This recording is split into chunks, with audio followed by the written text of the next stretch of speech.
pessoal, sejam bem-vindos a mais uma palestra, uma mini palestra do Centro Espírita Luz da Esperança, do CELE. Meu nome é Bruno e hoje nós falaremos a respeito do capítulo 11 do Evangelho segundo o Espiritismo, amar ao próximo como a si mesmo. E lendo a respeito do capítulo e refletindo, o que a gente pode entender e tirar de aprendizado, começaria com um questionamento em relação ao que seria o amor. O que é o amor? A gente está falando em amar o próximo, né? Como a si mesmo.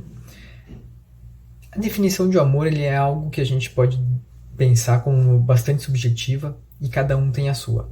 Cada um deve ter a sua forma, o seu entendimento em relação ao que é o amor.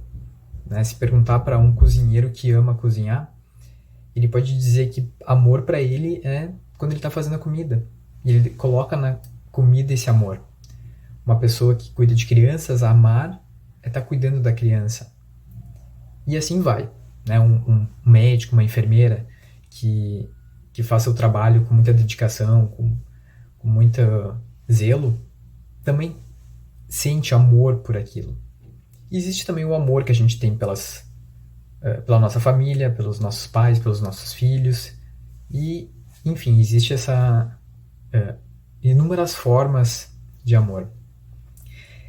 E o que acontece também é que muitas vezes esse amor ele pode ser mal interpretado porque a gente, pelo menos no português, a gente tem uma única palavra para descrever muitas coisas, ou muitos níveis de amor. Né? Como eu disse, a gente pode amar os filhos, a gente pode amar alguma coisa que a gente faça, alguma atividade. Como as pessoas podem dizer, e eu já ouvi muitas vezes alguém falar que, por exemplo, né, a pessoa diz assim, eu amo pizza. Bom, então, amar a pizza, né, qual é esse amor? Como assim?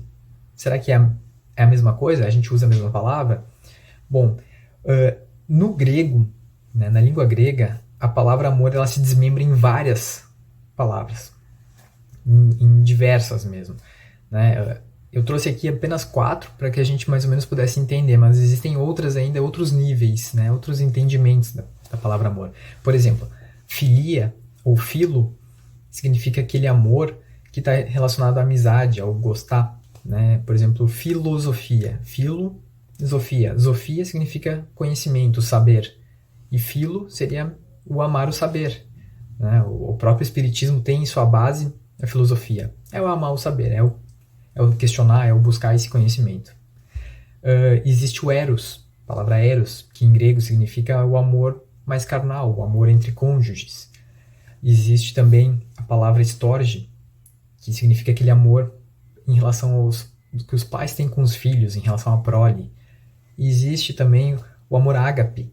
Ágape seria aquele amor mais sublime, aquele amor que é incondicional, que não tem tanto apego, é o que Jesus usou diversas vezes, em diversas passagens, quando se referia aos discípulos.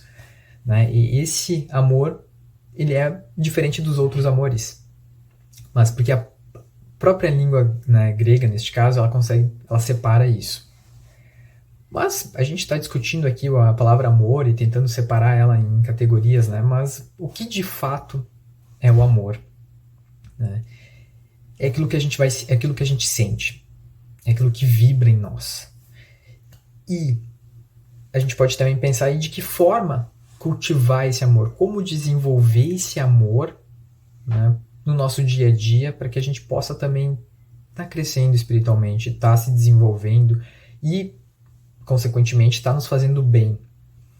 Bom, para qualquer coisa que a gente for fazer, para qualquer atividade, para qualquer coisa que a gente quer criar uma habilidade, a gente não pode ficar somente no campo mental, né? No campo teórico, ficar estudando.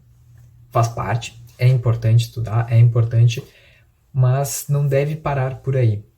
Né? A gente está discutindo aqui sobre o amor, mas isso não nos torna melhores por si só. E para qualquer coisa é assim, né? Quando tu tem um livro de receita, tu olha o livro de receita, tá ali como é que faz o bolo. E tu sabe fazer o bolo. Mas o bolo só vai ficar bom de verdade quando a gente for lá e colocar a mão na massa. Quando a gente for lá e preparar o bolo. E as primeiras vezes pode dar um pouco errado. Pode não ficar um bolo tão bom, pode errar no tempo, porque a gente não tem aquela experiência, a gente não tem aquele conhecimento da temperatura do forno, o tempo, né? Aquilo que a prática vai nos dar. Então, a gente tem que ir lá e fazer o bolo. E para o amor não é diferente. Para o amor é a mesma coisa. A gente precisa, para desenvolver esse amor, colocar o amor em prática. Entrar em ação. E o que seria entrar em ação? O que é o amor posto em prática? Existe uma coisa que é o amor posto em prática. E essa palavra ela é bastante conhecida e ela não tem assim tanta dificuldade. A gente não tem tanta dificuldade de entender como a gente tem às vezes entender o amor, porque o amor ele é mais abstrato. Ele é algo talvez, como eu disse, né, talvez mais sublime. Ele é algo que nós buscamos, mas que existe a definição para alcançar é mais difícil.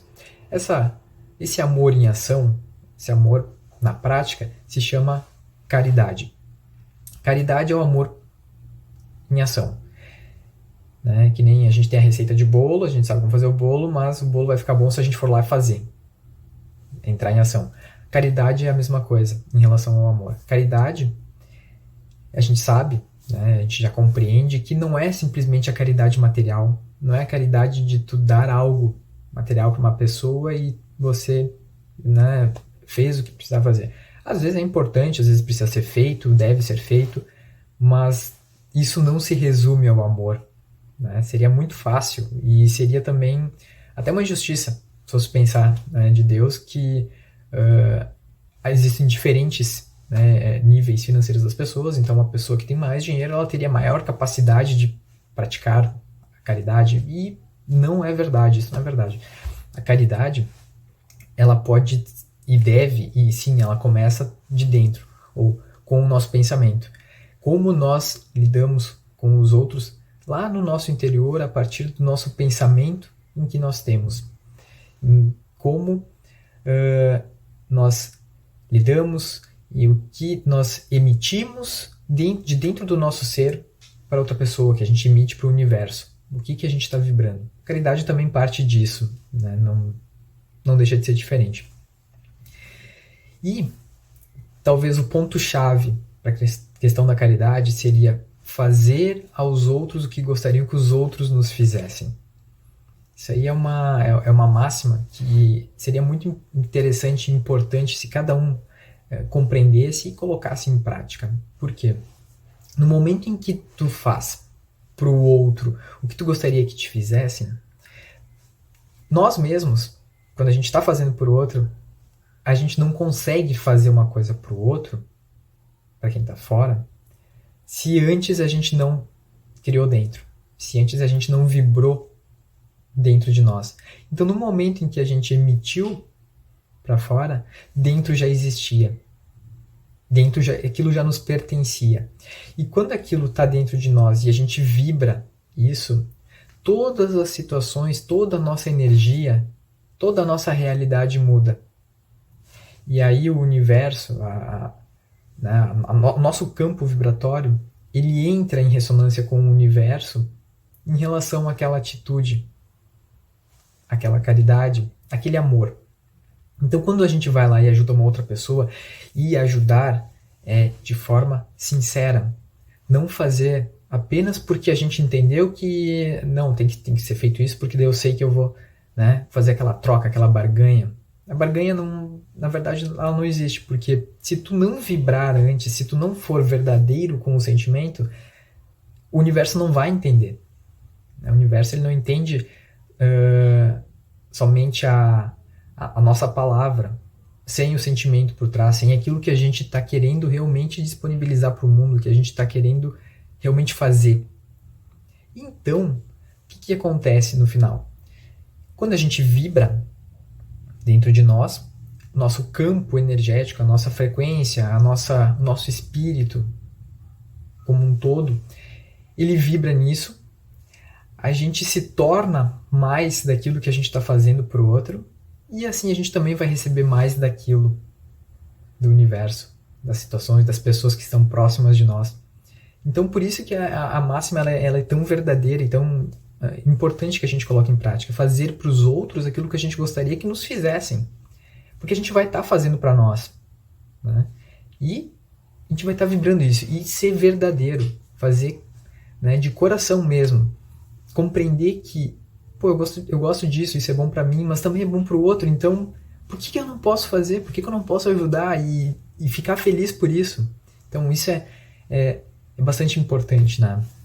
E quando a gente fala no próximo, fazer para o próximo, ajudar o próximo, quem é o próximo? Né? A cada instante, no dia a dia, sempre tem uma pessoa que está próxima da gente. Seja onde for, na rua, no supermercado, no ônibus, no trabalho, sempre tem um próximo da gente. Né? Uma pessoa próxima ao nosso lado. Mas não se limitar também somente ao próximo. Somente às vezes a gente vive às vezes num muito fechado, muito próximo apenas de familiares, apenas de alguns conhecidos. Porém, em alguma situação, ver no jornal, numa TV, alguma reportagem, né, de que alguém cometeu alguma atrocidade, alguém fez algum mal, e aí a gente já fica, né, brabo, a gente fica furioso com isso, a gente fica, né, sente injustiçado, quer justiça e já fica bravo com essa pessoa pelo que ela fez. E aí a gente, de novo, baixa a nossa frequência, a gente entra naquela energia, né, que está sendo passada ali. E aí eu pergunto, será que a gente está agindo certo em estar ficando brabo, ficando, né, querendo a justiça dessa forma? Eu deixo essa pergunta para que a gente reflita, mas ao mesmo tempo eu já vou tentar responder. Jesus também dizia que a gente deveria amar os inimigos, né, sejam eles conhecidos ou desconhecidos. E amar o inimigo como a gente ama um pai, um filho, um amigo, é difícil, ou talvez impossível. Mas a gente pode não nutrir um sentimento ruim por aquela pessoa. Por diversos motivos. Primeiro que a gente nem sabe a respeito do nosso passado. Nós não lembramos do nosso passado. Então, como que a gente vai julgar uma pessoa se a gente não sabe se no passado não fizemos algo parecido, semelhante, e tivemos novas oportunidades e aprendemos hoje? A gente já está um pouco melhor porque a gente passou por aquela situação. Será que ele não está passando pela situação para aprender e aí vai alcançar um novo aprendizado? Outra coisa, todos somos filhos de Deus. Todos somos frutos da mesma árvore. Todos somos oriundos de uma mesma fonte. Todos somos irmãos. Então, por que querer o mal de alguém que é o nosso irmão, mesmo que ele tenha escorregado, que ele tenha cometido um erro? Uma criança tropeça, uma criança cai antes de aprender a caminhar. Nós tropeçamos e nós cometemos erros, às vezes diariamente, e a gente está tentando aprender, nós estamos nos esforçando para aprender, para ser uma pessoa melhor. E nós gostamos quando as pessoas nos perdoam. Quando a gente mesmo compreende, entende e vamos ser diferente agora. Então por que a gente não pode fazer isso para o outro? Compreender, entender que todos têm seu nível evolutivo e que isso faz parte de uma caminhada e de um aprendizado. Então, parte daí também a gente poder amar o próximo, não é? E, por fim, compreender que Deus sabe de todas as coisas.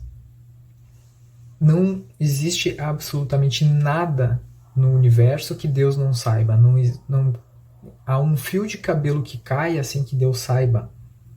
Não há uma folha de árvore que caia sem que Deus saiba. Então, se Deus, onipotente, onipresente, onisciente, sabe de tudo, é justo e é bom, por que nós, seus filhos, vamos estar querendo a justiça com as nossas mãos, com a nossa, né, fazer por nós algo que não compete a nós? A nós compete aprender a amar. Aprender a amar o próximo como a si mesmo. Lembrando que para a gente poder amar o que está fora, primeiro precisa amar o que está dentro. Vibrar dentro para poder amar fora. Então, ame-se. Autoamor. Ele é a base primordial para que a gente consiga amar o que está ao nosso redor. Essa é a mensagem de hoje. Gostaria de agradecer a todos. Gratidão